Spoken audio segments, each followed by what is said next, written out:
Thursday night, playing at the Railway Hotel, Pitsea.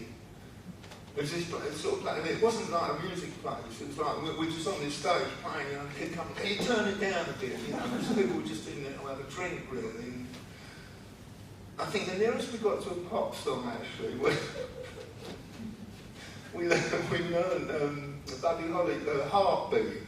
Now, if you can imagine Lee Brillo singing "Heartbeat," but we did. It sounds quite good when you imagine it. Were you already doing your famous walk at this point, or was that something kind of developed? No, when did that? One thing we did do then was we got this gig backing this character called Hines, who had a big hit in the 60s, a song called Just Like Eddie, and he lived locally, and he was still doing gigs for Teddy Boy clubs and things.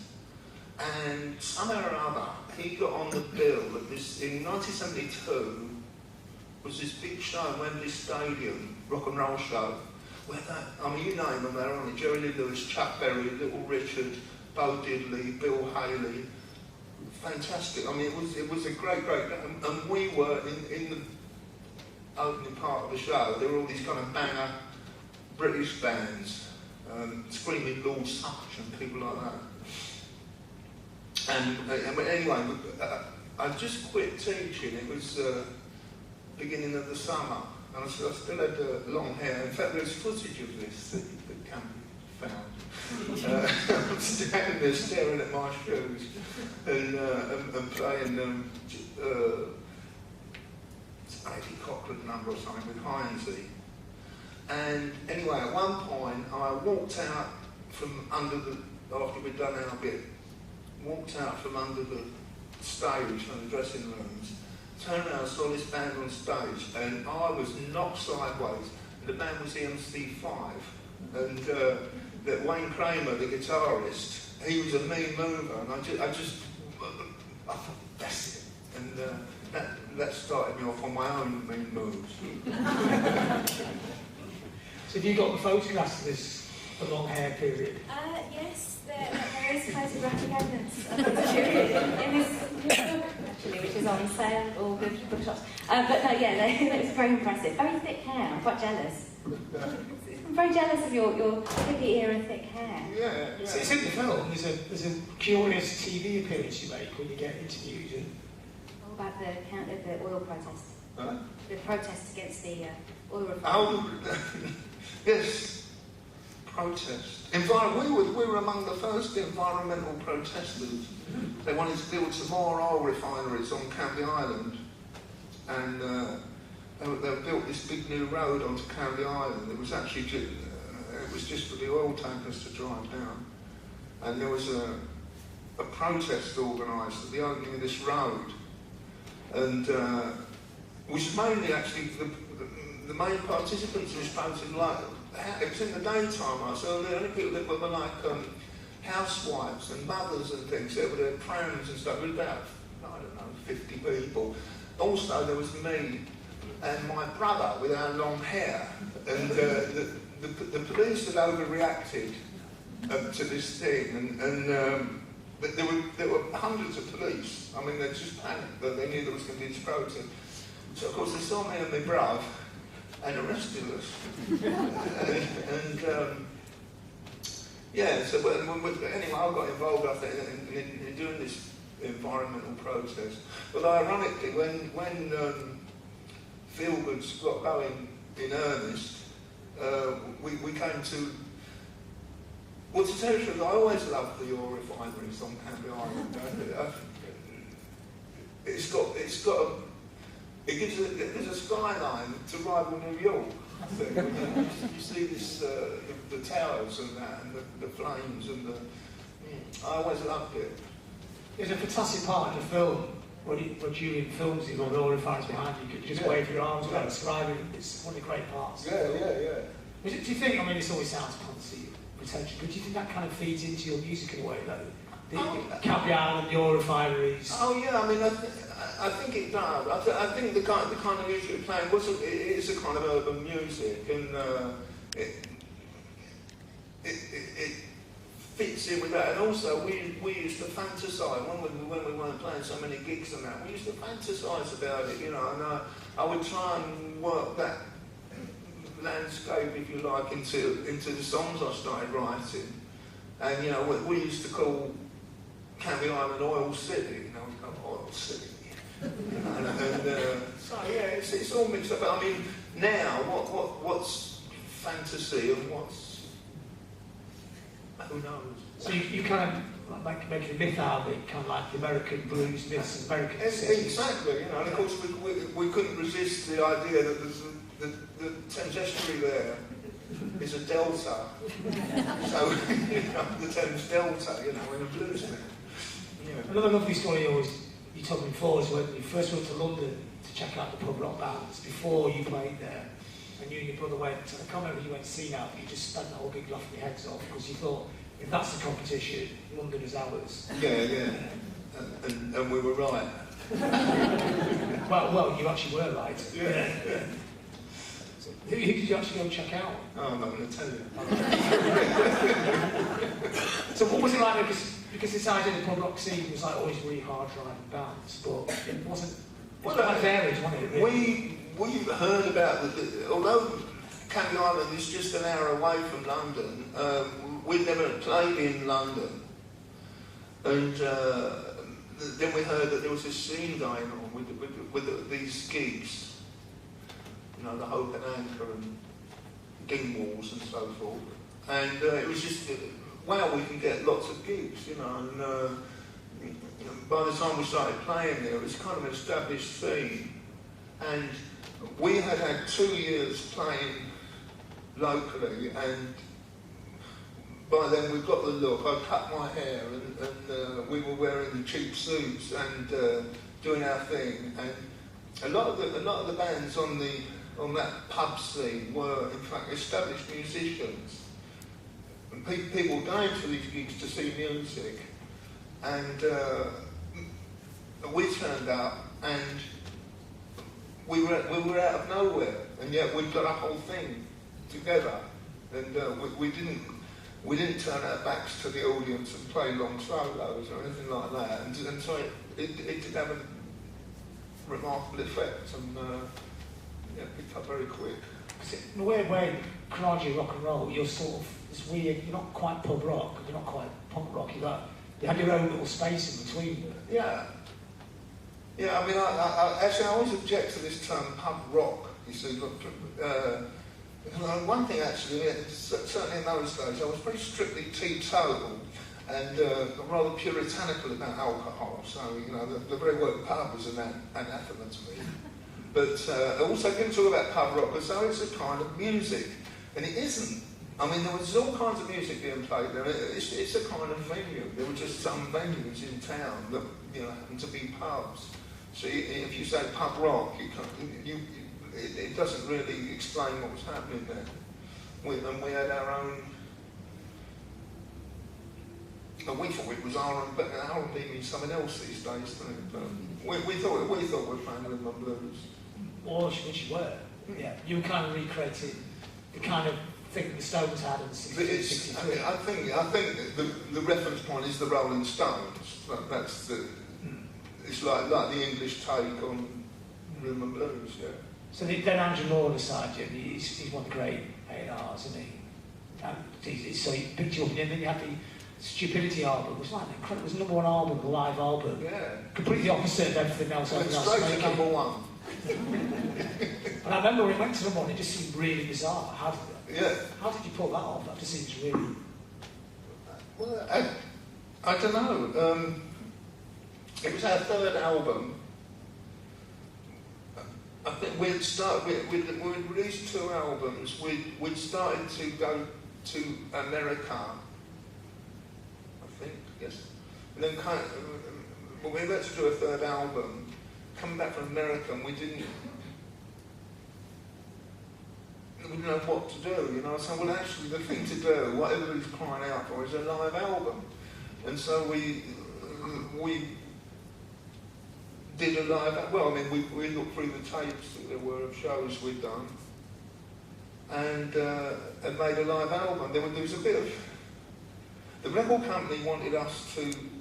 In those days, I don't know if it's still the same or what. A live album was a bit of a misnomer. They would, in fact, you know, a live album they would overdub everything or redo everything. You know, like all the guitar parts and that, and until you ended up. The only thing that happened live on the night might be the bass drum track or something like that. And I was insisting that we weren't going to do this. I mean, for instance, I remember the record company was. At one point, was something they wanted Figure to overdub every single snare drum beat on the Figure set to get the acceptable sound or something. And I was adamant that we would just make a live album, bump notes and all, because that's what, you know, that was a live album. And I wasn't going to replace things, and there were sort of eyeball-to-eyeball confrontations about this. And Vic Mail, the producer, told me at one point that the record company had been in there and they said to him, right, we're going to let Wilko have his way on this, and it's going to flop, and then he'll have to do what he's told. And of course, it went straight to #1 on release, and I was very magnanimous. So, but you were, because being main songwriter about, so you were under a lot of pressure, really, weren't you? Yeah. You always said that's one of the things that led to the final sort of. I think I was getting isolated because I mean, yeah, I was writing the songs, and it's kind of, you know, you talk about pressure and stuff, and people go, oh, it's terrible pressure on the road, and that, you know, but is it? I don't know, you're going around everywhere, flying around and going to different places, and everybody's telling you were great, and everybody wants to go to bed with you, and that was a terrible strain. But, there was a bit of that, and also this alcohol thing. I mean, Lemmy's take on the Dr. Feelgood was always, Lemmy said, look man, in one way, he said, you're a speed freak and they're alcoholics, and now the twain's on me, and I didn't. Yeah, because he understood about that, because he got thrown out awkward for taking the wrong drugs, which is always like the funniest thing in rock and roll. Yes. Because you also had that flat as well in London, didn't you, which Lemmy moved in afterwards. Yeah. Pretty crazy flat. You lived there, JJ from the Stranglers lived there. It's kind of one of the kind of punk dens, wasn't it? Yeah, well in fact, somehow or other, that flat used to... I lived there first of all with a girlfriend, and Jean-Jacques Bernal moved in after a while, and this was when the punk movement was just starting, and a lot of these kids, weren't they? These punk musicians. They used to come round and crash there and that. You know, I'd get up in the morning and I'm tripping over Billy Idol and things like that. You know, so it's some mad scenes happened there. So did a lot of those punk bands, did they look on you as like a mentor, or a slightly older person who's actually been when Feelgood's bust up, I mean, all the punk thing had kind of happened in '76 when we were touring America, and